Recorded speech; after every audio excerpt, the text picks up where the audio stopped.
போராடணும், போராடினா மட்டும்தான் வாய்ப்புகள் கிடைக்கும்ன்று. இதோட பெயின் வந்து அதோட ரிலீஸ் ஆகும்போது அது மிகப்பெரிய வெற்றியாக இருக்கும்னு நம்புகிறேன். நாங்கள் எல்லாமே இந்த கூட்ஸ் ட்ரெயின் மாதிரி ஃபாலோ பண்ணிட்டு வரோம்.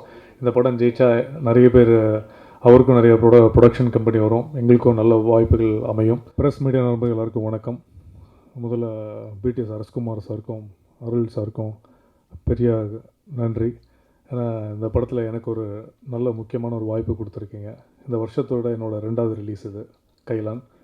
ரொம்ப எதிர்பார்த்துட்டு இருக்க படம். ஏன்னா ஒரு நல்ல அருமையான ஒரு கேரக்டர். அதுக்கு அரசகுமார் சாருக்கும் அருள் சாருக்கும் பெரிய நன்றிகள். மேடல் அமர்ந்திருக்க எல்லாருக்குமே ஜாம்பவான்களுக்கு முதல் கண் வணக்கம். ஒரு நல்ல கேரக்டர் கைலான், நல்ல படம் எதிர்பார்த்துட்ருக்கேன். கூட சீக்கிரம் நான் கேட்டுட்டு அஜித் சார் எப்போவுமே, சார் எப்போ சார் ரிலீஸ், எப்போ ரிலீஸ்னு. வந்துடும் கண்டிப்பாக வந்துடும்னு. இப்போது கௌரவ் சார் சொன்ன மாதிரியும் தனஞ்சய் சார் சொன்ன மாதிரியும் ஒரு படம் எடுத்து படம் கொண்டு வந்து திரைக்கு கொண்டு வந்து அந்த போராட்டங்கள் மிகப்பெரிய போராட்டமாக இருக்குது. அது எவ்வளோ வருஷமானாலும் கண்டென்ட் ஜெயிக்குன்றது 100% உறுதி. ஆனால் என்ன நல்ல கண்டென்ட் நம்ம கொடுத்தாலுமே ப்ரொடியூசர் ஒரு படம் பின்னாடி வட்டிக்கு வாங்கி படம் வந்து எடுத்து ப்ரொடக்ஷன் பண்ணி படம் ரிலீஸ் பண்ணுறதுக்குள்ளே அது ஒரு வருஷம் ஆகுது, 2 வருஷம் ஆகுது, அதுக்கு வட்டி வருது. எனக்கு எல்லாமே ப்ரீ ப்ரொடக்ஷன் போஸ்ட் ப்ரொடக்ஷன் உட்காந்து என்ன தான் நம்ம ஸ்கெட்சு போட்டாலுமே பப்ளிசிட்டிக்கு ஒரு விஷயத்தை கோட்டை விட்டுறாங்க நிறைய படங்கள். அதில் தான் நிறைய படங்கள் அடிபடுது. கண்டென்ட்டாக வந்தாலும் இல்லை வேர்ட் ஆஃப் மவுத்தில் படம் ஜெயிக்கணும். அது ஒரு 100 படங்களில் 2-3 படங்கள் ஏற்படும். ஸோ அதே மாதிரி ஒரு நல்ல படங்கள் அமைஞ்சிருக்கு. ஸோ அதில் இந்த லிஸ்ட்டில் வந்து கைலான் கண்டிப்பாக இருக்குது. ஸோ ஹரி அவர் மற்றும் ஹர்ஷா, எடிட்டர் அஸ்வின் அவர்கள் எல்லாருமே இதில் நடித்த நிறைய பேருக்கு வந்து அருள் சார் வந்து நிறைய புதுமுகங்களுக்கு ஸ்ட்ராங்கான கேரக்டர்ஸ் கொடுத்துருக்காங்க. ஸோ ரொம்ப சந்தோஷம். என்ன நடந்தாலும் எவ்வளோ படங்கள் வந்தாலும் அஜித் சார் எவ்வளோ படங்கள் நடித்தாலும் டைரக்ட் பண்ணாலும் சரி, இது மாதிரி அப்கமிங் நிறைய ஆக்டர்ஸுக்கு நிறைய கதாபாத்திரங்கள் கொடுக்கணும். ஸோ வேண்டிகிட்ருக்கோம். அப்புறம் சிவதா அவர்களுக்கு ஸ்பெஷல் கங்க்ராச்சுலேஷன்ஸ். ஏன்னா நிறைய படங்கள் வந்து அவங்க தேர்ந்தெடுத்து நடிக்கிறாங்க. ஸோ அதில் இந்த படங்கள் வந்து வித்தியாசமான படமாக வரட்டும்.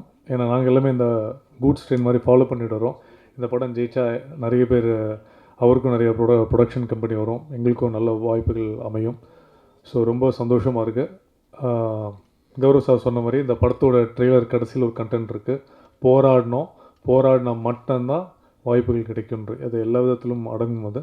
ஸோ வாய்ப்புள்ளது நன்றி. அன்பேசுவோம். கைலான் படம் ஹிட் நோக்கி நான் ஒன்றும் தேங்க்யூ. ஸ்ரீ குருபியோ நமஹா. அனைவருக்கும் வணக்கம். என்னோட முதல் படம் நெடுஞ்சாயிலேருந்து இப்போ கைலன் வரைக்கும் வருஷத்துக்கு ஒரு படம் தான் பண்ணுறேன்.